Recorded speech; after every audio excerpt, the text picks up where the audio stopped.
Sagar, I'm pregnant.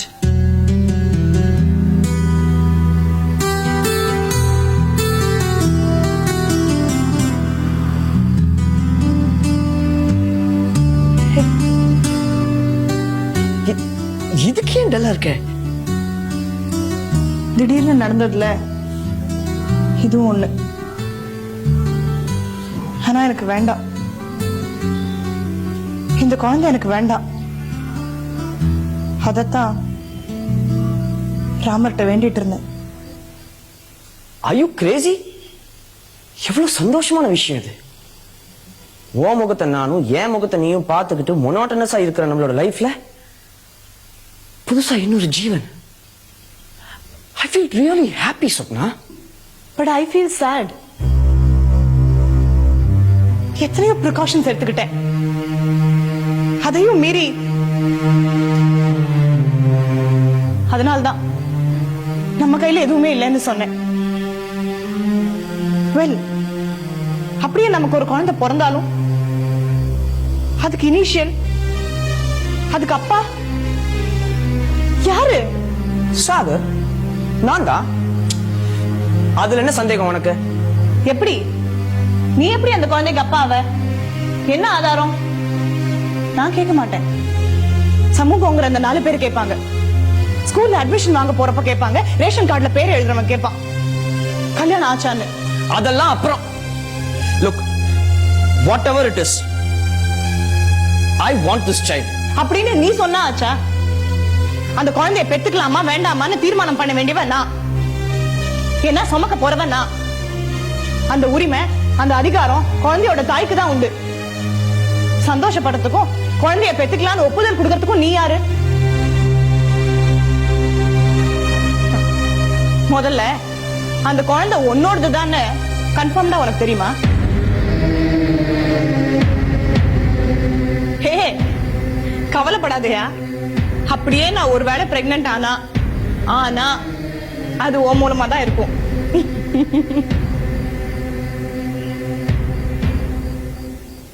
அடிப்பாவி. அப்ப இப்போ நீ கன்சீவ் ஆனு சொன்னியே, அது திடீர்னு நான் சொன்னதெல்லாம் ஒண்ணும் இல்லைன்னு வச்சுக்கோ. ஒருவேளை நான் கன்சீவ் ஆனா நீ எப்படி ரியாக்ட் பண்ணுவேன்னு பாக்கணும்னு ஆசையா இருந்தது. ரொம்பவே எதிர்பார்க்கறியா நீ? ஒரு நிமிஷம் எவ்வளவு சந்தோஷமா இருக்கும் தெரியுமா? டோட்டலா டிசப்பாயிண்ட் பண்ணிட்டியே.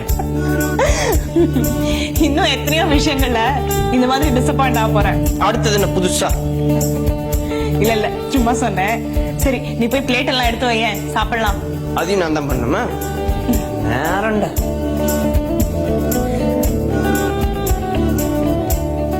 அது வெறும் டிசப்பாயின்மெண்ட் இல்லையா, பெரிய ஷாக்கா இருக்கும்.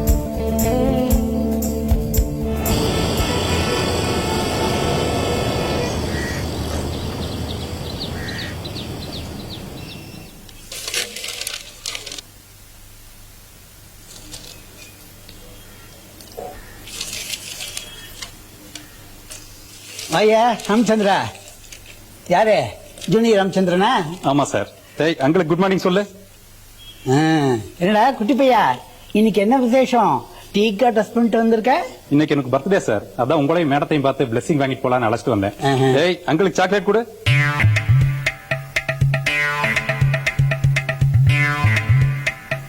ராமச்சந்திரா, இது உன் பையனா? நம்பவே முடியல சார். தப்பா எடுத்துக்காத. பையன் ஷார்ப்பா விவரமா இருக்கானே, அதை சொன்னேன். பேக்கெட் நீட்டினா எங்க நிறைய எடுத்துக்க போறேன்னு ஒரே ஒரு சாக்லேட் நீட்டுறான். Very good very good. தம்பி பழிச்சு கூடாக்கா. நானே சார், மேடம் இருக்காங்களா?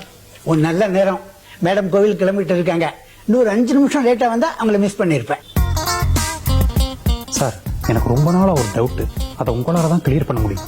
என்ன பீடிகைலாம் பலமா இருக்கு? நான் பெரிய அறிவாளியோ மேதாவியோ இல்ல. எனக்கு தெரிஞ்ச டவுட்டா கேளு. மேடம் ஏன் சார் ஆண்டின்னு கூப்பிடுறீங்க? ஆண்டி ஆண்டின்னு கூப்பிடாம வேற எப்படி கூப்பிடுறது? ஆன்டி யாருக்கெல்லாம் ஆன்டி? ஆண்டிய யாரெல்லாம் ஆண்டின்னு கூப்பிடுறாங்களோ அவங்களுக்கெல்லாம் ஆண்டி ஆண்டி தான். சார் மேடத்தை நீங்களே ஆண்டின்னு கூப்பிடுறீங்க, உங்க சன் மிஸ்டர் ராஜேஷும் ஆண்டின்னு கூப்பிடுறாரு. எப்படி சார் இது? ஓ அதுவா? அது அது அப்படிதான். ராஜேஷ், பழம் பூலாம் வழியில வாங்கிக்கலாம். நீ அந்த வெள்ளி கவச்சத்தை மறக்காம எடுத்துட்டியோ? அம்பாளுக்கு சாத்தணும். அதை எடுத்துட்டேன் ஆண்டி. வராங்க. உன் சந்தேகத்தை ஆண்டிக்கிட்டே கேளு. வேண்டாம் சார். ஹீரோ மாதிரி வந்திருக்க, ஆன்டி ஹீரோ ஆக வேண்டாமா? கேளு. என்ன என் பேர் அடிபடுறதுங்க? Good morning madam. இன்னைக்கு என் பையனோட பர்த்டே மேடம். அதான் உங்களை பார்த்து ஆசீர்வாதம் வாங்கிட்டு போலான்னு அழைச்சிட்டோம். Very good very good. என்னோட ஆசீர்வாதம் எல்லாருக்கும் என்னைக்கும் உண்டு. இன்னைக்கு நல்ல நாள், இப்போ ரொம்ப நல்ல நேரம். நமஸ்காரம் மணிக்கா. பரவாயில்ல. தீர்காயுசா நன்னாரு. ராஜேஷ்,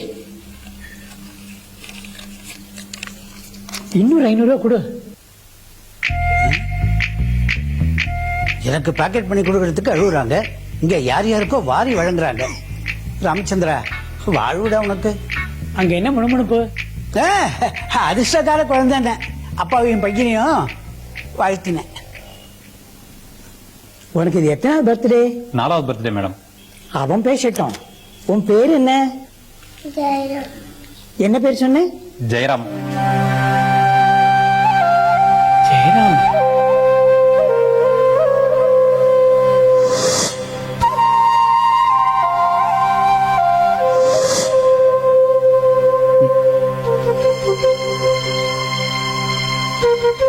ஆண்டி ஆண்டி என்னாச்சு ஆண்டி? ஏன் ஒரு மாதிரி இருக்கீங்க? Any problem? ஒண்ணுமில்லடா ராஜேஷ், அந்த காலத்து நினைவுகள். நீ அன்னைக்கு சிவராமனை ஞாபகப்படுத்தின. இன்னைக்கு இந்த பையன் ஜெயராமனை ஞாபகப்படுத்தியிருக்க. எல்லாரும் ஆளுக்கு ஒரு திசையில செதறிட்டோம். இப்போ அந்த ஜெயராமன் இருக்கானோ இல்லையோ? இருந்தா எங்க இருப்பான்? மறுபடியும் நான் அவனை சந்திப்பேனா? தெரியலையடா. ஆண்டி, கோயிலுக்கு கிளம்பிட்டு இருந்தோம். போகலாம். ராமச்சந்திரா, உன் குழந்தை அமோகமா நன்னா இருப்பான். ஆமா, நீ அவனை கோயிலுக்கு கழிச்சுன்னு போனியோ? முதல்ல உங்களை பார்த்துட்டு அப்புறமா கோயிலுக்கு போலான்னு இருக்கோம் மேடம். சரி, எங்களோட நீ வந்துரு. சரி மேடம். இன்னைக்கு அந்த அம்பாள்கிட்ட மனமுருக வேண்டிக்க போறேன். என் சந்ததியில வந்தவாள எனக்கு அடையாளம் காட்டுன்னு.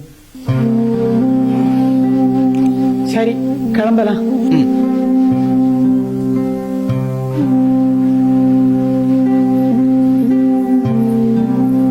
ஜெயராம்,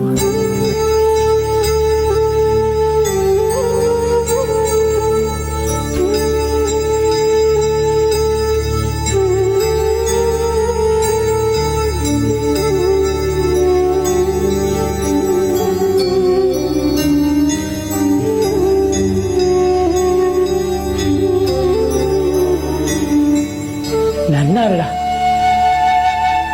எங்க இருந்தாலும் சௌக்கியமா சுபிக்ஷமா இருடா.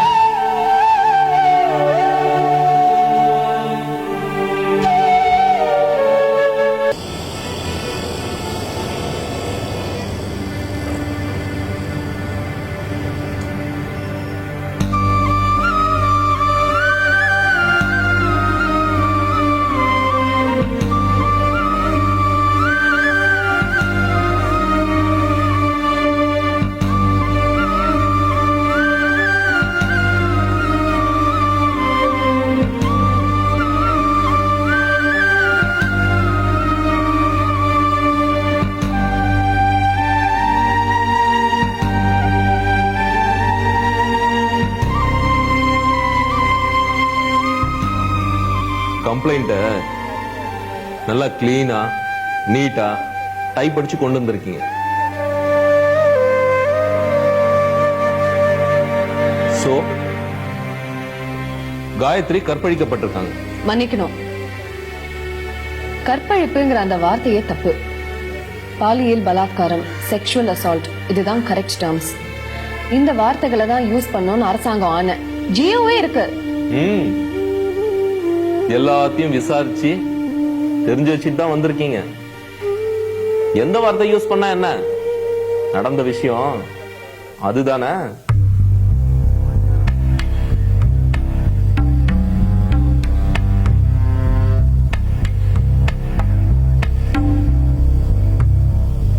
இவ்வளவு ரூல்ஸ் பேசுறவங்க சம்பவம், அதாவது பாலியல் பலாத்காரம் நடந்த அன்னைக்கே கம்ப்ளைண்ட் கொடுக்கணும்னு உங்களுக்கு தெரியாதா? அதுக்கான காரணத்தை தான் அதுலயே எழுதியிருக்கோம் இன்ஸ்பெக்டர். கார்ல இருந்து நடு ரோட்ல தூக்கி வீசிட்டு போயிருக்கான்.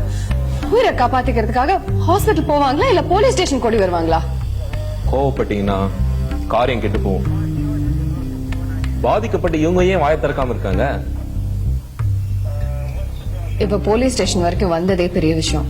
கட்டாயப்படுத்தி உங்களை கூட்டு வந்தீங்களா? இல்ல, சமாதானப்படுத்தி கூட்டிட்டு வந்தேன். இப்போ இவங்க பேசாம இருக்கலாம். இன்வெஸ்டிகேஷன் ஆரம்பிச்சதுன்னா நிறைய கேள்விகள் கேட்பாங்க. பச்சை பச்சையா பதில் சொல்ல வேண்டியரும். சொல்லுவாங்களா?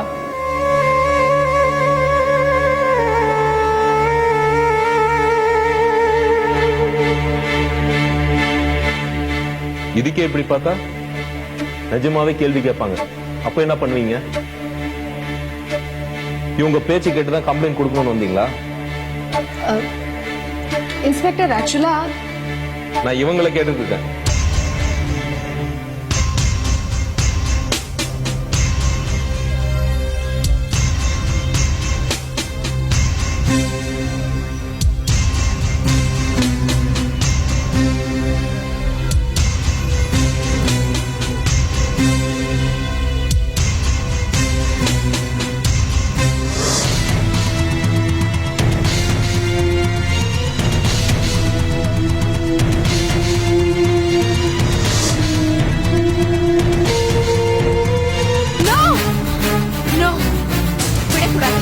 அவனை சும்மா விடக்கூடாது.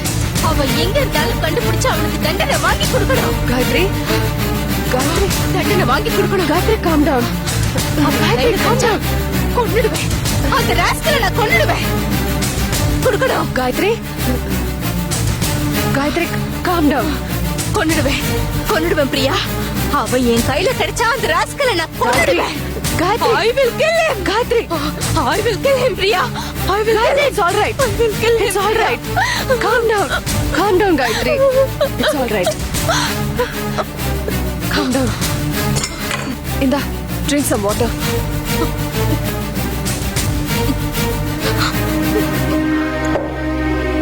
Calm down, Gayatri. It's all right. Calm down, Gayatri. பாத்தீங்களா சார், எந்த அளவுக்கு பாதிக்கப்பட்டிருக்கான பாத்தீங்களா? இத மாதிரி எத்தனையோ பார்த்தாச்சு. இதெல்லாம் எங்களுக்கு ஒண்ணும் புதுசு இல்ல.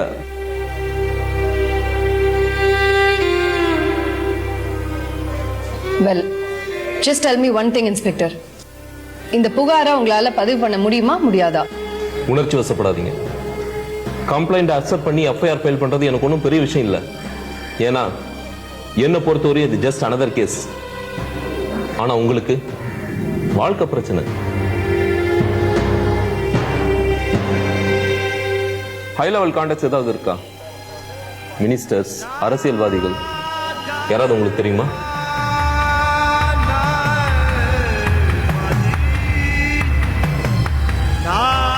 அப்படியே தெரிஞ்சிருந்தாலும் இந்த மாதிரி குற்றம் பண்ணவங்களுக்கு தண்டனை வாங்கி கொடுக்கறது கஷ்டம்தான். அதுல நீங்க மிடில் கிளாஸ். அதனால அக்கிரமம் பண்ணவனை தட்டி கேட்காம வாயை பொத்திக்கிட்டு பேசாம இருக்க சொல்றீங்களா? பிராக்டிகலா என்ன நடக்கும்னு சொல்றேன். அதுக்கப்புறம் நீங்களே முடிவு பண்ணிக்கோங்க. குற்றவாளியா பார்த்திருக்கீங்க, ஆனா அவன் யாரு என்னன்ற டீடைல்ஸ் தெரியாது. சோ அவன் யாருன்னு முதல்ல கண்டுபிடிக்கணும். குற்றவாளியை நீங்க ஐடென்டிஃபை பண்ணணும். அதுக்கப்புறம் சார்ஜஸ் ஃப்ரேம் பண்ணணும். அதுக்கும் அப்புறம் கோர்ட்ல ப்ராசிக்யூஷனுக்கும் டிஃபென்ஸ்க்கும் பெரிய போராட்டமே நடக்கும். Examination, cross examination, witness, evidence ஆர்குமெண்ட்னு போயிட்டே இருக்கும். அதுலயும் அந்த ரேபிஸ்ட் பெரிய எடுத்த ஆளா இருந்தா கேட்கவே வேண்டாம். எல்லா விட்னஸும் எல்லா எவிடன்ஸும் மறைஞ்சு போயிடும். நம்ம நாட்டுல மட்டும் இல்ல, உலகத்துல இருக்கிற எல்லா நாட்டிலையும் இந்த மாதிரி குற்றத்துக்கு தண்டனை வாங்கி கொடுக்கிறது அவ்வளவு சுலபம் இல்ல. ஒரு விஷயம் தெரியுமா, லக்ஷ்மண் சீதைக்கு ஒரு பக்கம் தான் கோடு போட்டான். ஆனா எங்களுக்கு 4 பக்கமும் கோடு போட்டிருக்காங்க. நாங்க அதுக்குள்ளதான் செயல்பட முடியும்.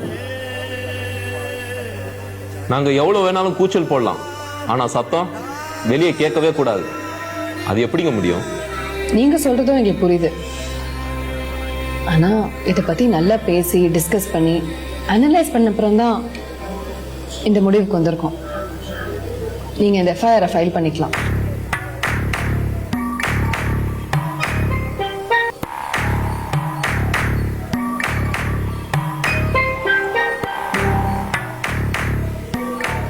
ஒரே ஒரு விஷயம் மட்டும் சொல்லிடுறேன். என் கூட வேலை பார்த்த சப் இன்ஸ்பெக்டர் அவருடைய பொண்ணுக்கு இதே மாதிரிதான் நடந்துச்சு. அவரும் எவ்வளவோ போட பார்த்தாரு. ஆனா கடைசியில அவமானம் தாங்க முடியாம 2 பேரும் தற்கொலை பண்ணிக்கிட்டாங்க.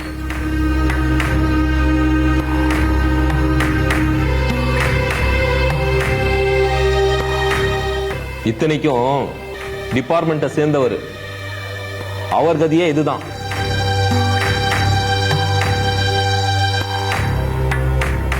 இவங்க கொடுத்த புகாரை ஏத்துக்கிட்டு மேற்கொண்டு என்ன பண்ணணுமோ பண்ணுங்க. ரொம்பவே உறுதியா இருக்கீங்க.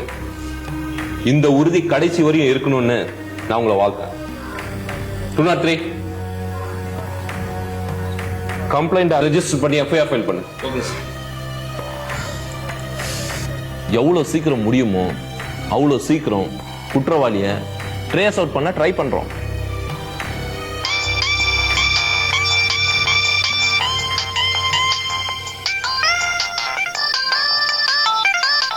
Excuse me sir.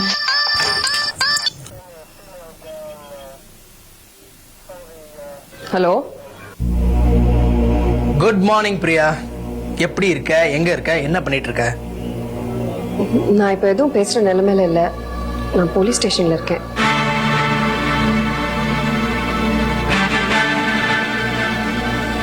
போலீஸ் ஸ்டேஷன்லயா? என்னாச்சு? Any problem? நான் அப்புறம் பேசுறேன்.